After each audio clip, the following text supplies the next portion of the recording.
Ya, oke. Format kesepakatan perdamaian. Yaitu dalam hal disepakati oleh kedua belah pihak. Poin A apa? Permintaan maaf.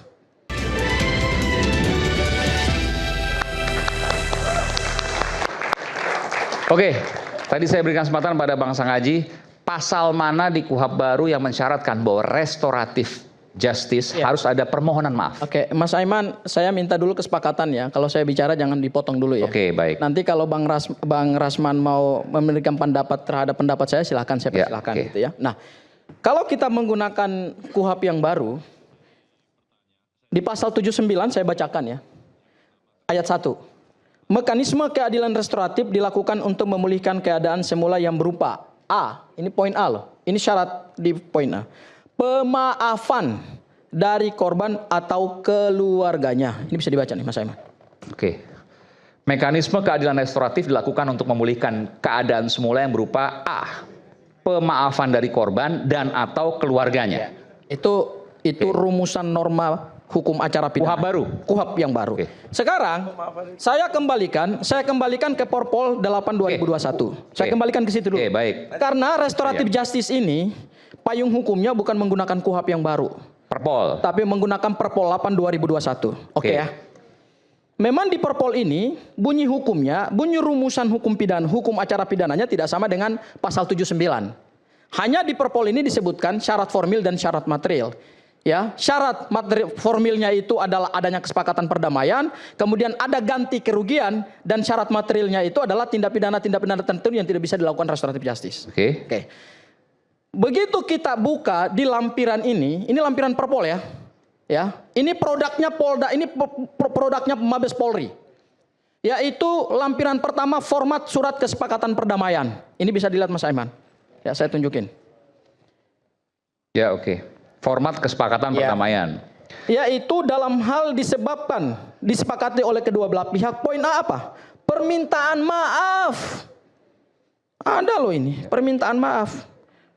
Poin utamanya adalah harus ada permintaan maaf karena ini mengikuti esensi daripada restoratif justice. Saya baca boleh ya. Format surat kesepakatan perdamaian. Pada hari ini bla bla bla, nama, alamat, tinggal, pekerjaan, dalam hal ini disebut sebagai pihak pertama, pihak kedua, bla bla bla bla, untuk berdamai sebagai berikut. A. Permintaan maaf dari salah satu pihak atau saling memaafkan dari kedua belah pihak. Artinya itu esensi daripada restoratif justice. Itu Perpol. Berarti Perpol maupun KUHP harus ada. Sama. Jadi kalau ada, mohon maaf, ada yang mengatakan bahwa ini tidak diatur dalam hukum acara pidana kita, mohon maaf, berarti Bang Rasman belum baca Perpol kita dan KUHP kita. Sebentar. Boleh. Saya jawab. Silakan. Tapi nanti habis ini saya jawab karena abang ngambil waktu saya. Saya cermati dan saya baca itu. Pertama, logika berpikir saya, yang memproduk KUHP dan KUHP baru itu adalah DPR. Baru saja disahkan, disampaikan Habibur Rahman. Kita paham. Artinya teori terapan yang akan dilaksanakan adalah seperti yang terjadi. Tidak melanggar. Kita harus sepakat itu dulu. Yang kedua, Anda bacakan tadi kan, salah satu dari poin-poin yang Anda sebut adalah pemaafan. Di KUHP. Oleh korban dan atau keluarganya. Betul. Sekarang saya tanya, lebih tinggi KUHP atau Perpol?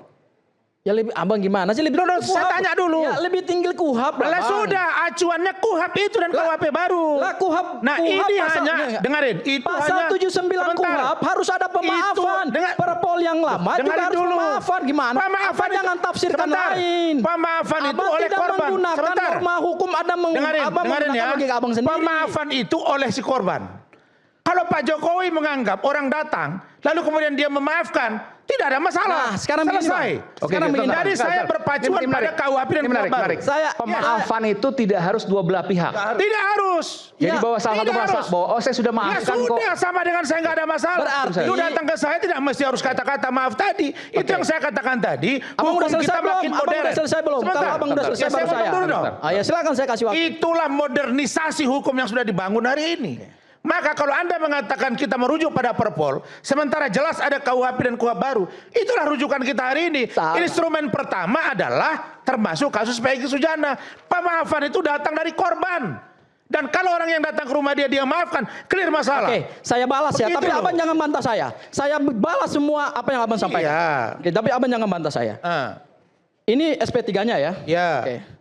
Saya minta Mas Aiman baca rujukannya adalah poin C. Saya maaf nggak bisa Saya langsung berdiri, baca ya. terlalu Poin C-nya lama apa? karena baru Oke, operasi. ini Oke, poin SP3, C-nya ya.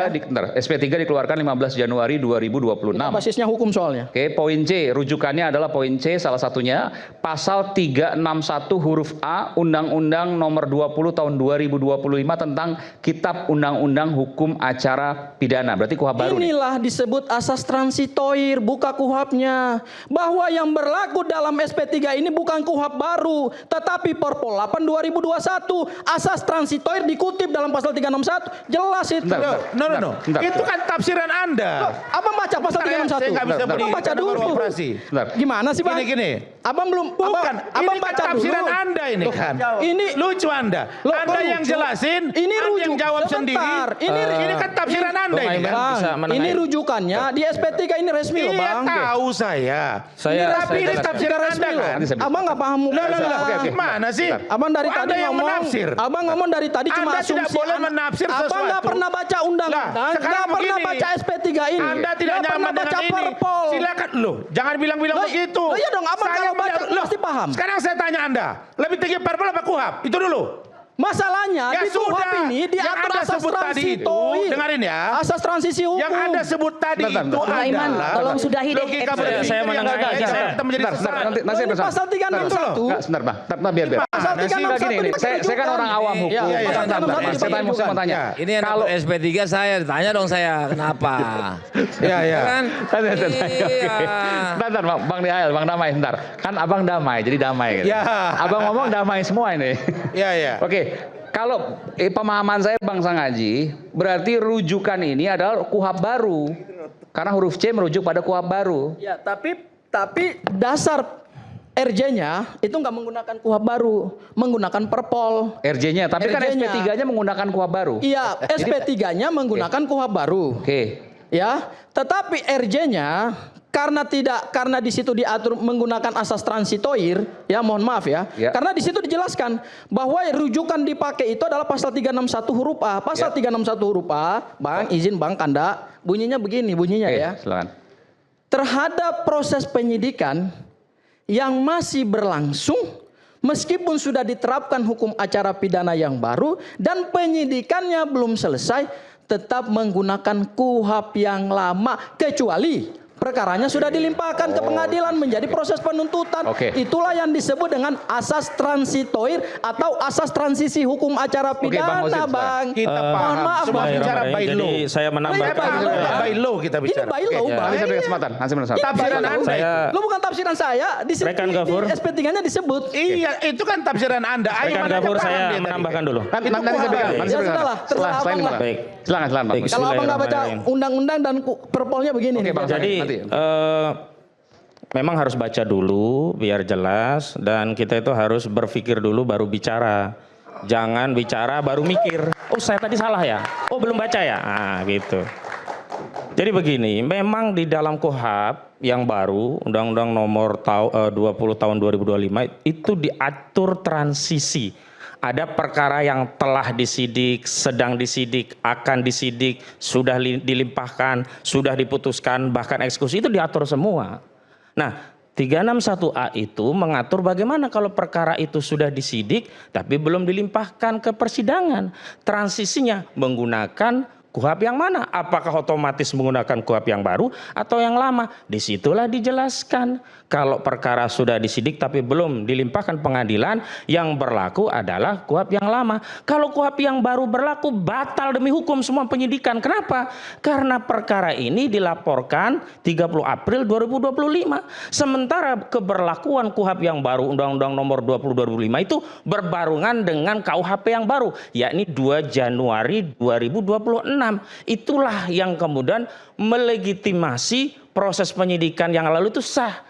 Karena sudah dilakukan sebelum berlakunya KUHP yang baru efektif di 2026 di 2 Januari. Itu yang pertama.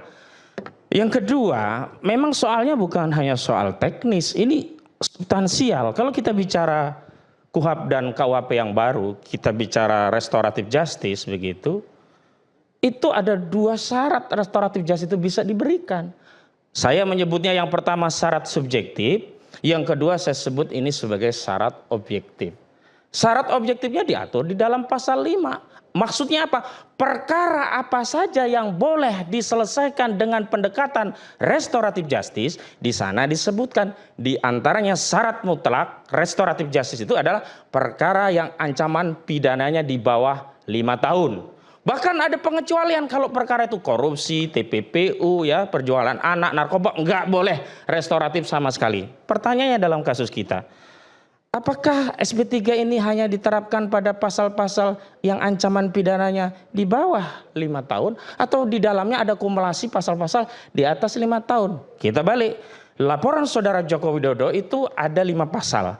310, 311, 27A, 32 Undang-Undang ITE, 35 Undang-Undang ITE. Untuk 31 KUHP di bawah 5 tahun, dia hanya 9 bulan. 311 KUHP di bawah 5 tahun, dia 4 tahun. 27 Undang-Undang ITE di bawah 5 tahun, dia 4 tahun. Ada ketentuan di 45A ayat 3 sanksinya. Kemudian ada lagi 32 dan 35, itu ancamannya ada yang 12 tahun dan 8 tahun. Artinya apa? Dalam konteks pasal yang diadukan oleh saudara Joko Widodo ada pasal 32, 35 yang lebih 5 tahun sehingga tidak bisa dilakukan restoratif justice. Pertanyaannya pada kasus SP3 ini, mereka apakah dikenakan pasal 32 dan 35? Tidak. Pasal 32 dan 35 itu hanya dikenakan kepada Rismon Sianipar, Roy Suryo, dan Tifauzia Tiasuma. 2 orang yang di SP3 itu tidak ada pasal itu. Tetapi di dalam SP3 itu ada pasal 160 KUHP lama.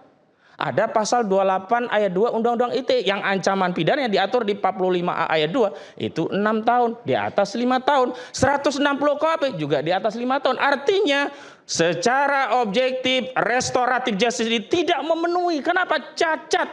Karena dia membatalkan pasal-pasal yang ancaman pidananya di atas 5 tahun. Kedua, syarat subjektif. Diatur di dalam syarat subjektif itu di pasal 99 bahwa ya kan?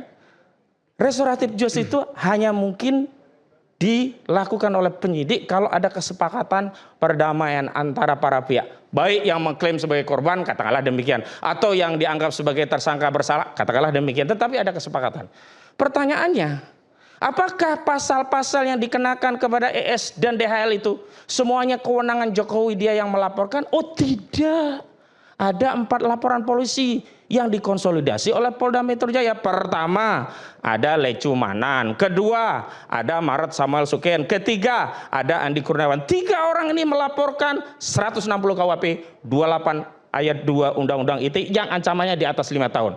Yang kedua, saudara Joko Widodo melaporkan beberapa pasal dan memang tidak masuk yang 32, 35. Sekarang ES dan DHL itu diterapkan tersangka pasalnya apa? Ternyata pasal yang pertama diterapkan sama dengan yang diadukan Jokowi. 310 KUHP ya, pencemaran nama baik. 311 KUHP fitnah. 27A Undang-Undang ITE menyerang kehormatan dengan sarana ITE. Juga yang menarik dikonsolidasi laporan 3 orang yang lainnya itu pasal 160 dan 28 ayat 2. Artinya yang menyebabkan tersangka 2 orang yang kena SP3 itu bukan hanya saudara Joko Widodo. Jadi tidak cukup kalaupun Joko Widodo tanpa dimintai maaf sangat baik ya memberi permaafan, padahal untuk urusan yang lain luar biasa begitu. Tapi saya kesampingkan itu. Artinya wewenang subjektifnya tidak hanya pada saudara Joko Widodo. Nah, itu wewenangnya ada pada pelapor lainnya. Pertanyaannya, apakah ada pertemuan antara DHL dengan Andi Kurniawan, antara DHL dengan Lecu Manan, antara ES dan DHL dengan Maret Samuel Keisen? Kan nggak ada. Kalau kemudian oh itu kan bisa dikonsolidasi, kan semua tergantung Solo. Nah, ini yang saya sebut bahwa restoratif justice itu bukan karena perintah undang-undang atau yang dikatakan Komisi 3 seolah ini kebaikan. Enggak benar itu. Ini karena apa? Arahan Solo. Kenapa? Karena ketika Jokowi memerintahkan pada polisi atas permintaan Egy Sujana yang tadi menyatakan perintahkan Kapolri, perintahkan Kapolda, perintahkan Direktur Tindak Pidana Umum, lalu di follow up dan kemudian ada polisi diperintahkan itu. Artinya apa? Restoratif justice ini adalah restoratif justice yang dikendalikan oleh Solo, dalam hal ini Saudara Joko Widodo, yang targetnya pecah belah perjuangan terhadap semuanya ini. Oke. Baik. Ada lagi saya tambahan, Mas boleh nggak? Nanti silakan. Ya, jadi Anda bisa jawab itu dulu. ya, saya mau katakan bahwa langsung saja ke poin belakang ya. Bahwa kalau masalah ada atau tidak dengan perkataan Bang Egy Sujana, tolong perintahkan Kapolri, Anda kan berkuasa. Ada kata-kata itu memang. Yang saya mau katakan, tahu tidak Anda bahwa setelah Saudara itu bantah tidak syarat Bentar dulu. subjektif, syarat objektif Loh, tadi. Jangan begini. bilang tahu tak ada saya. Iya. Saya tidak butuh kuliah Anda. Loh, bukan Kalau saya, saudara Anda juga tidak bantah bisa mengkuliahi pernyataan saya. baru saya akan menyampaikan. Anda ngomong saya diam. Saudara tidak Dengarin pernah dulu, membantah. Anda ngomong saya diam. Saudara tidak perlu sebutkan ke saya, ke yang lain saja. Loh, Anda ngomong ke tidak saya. butuh. Oke, Saya tidak bicara bilang pada ke Anda. saya. Saya juga bicara ke audien. Anda ini, Anda juga kalau mau tidak ribut, perlu bukan memulai begini saya. caranya. Oke. Anda sebelum Bicara Anda dengan tenang, saya bicara tenang ini. saya bisa bicara tenang, bisa juga Gimana tegas. sih Anda ini? Gak ada urusan. Tadi- Gimana Tenang Anda? atau tidak itu Kalau urusan Anda saya. mau forum aja di Anda sini. bantah saja apa yang Kita saya kembali saat lagi tetap bersama kami di Rakyat Bersuara. Oke.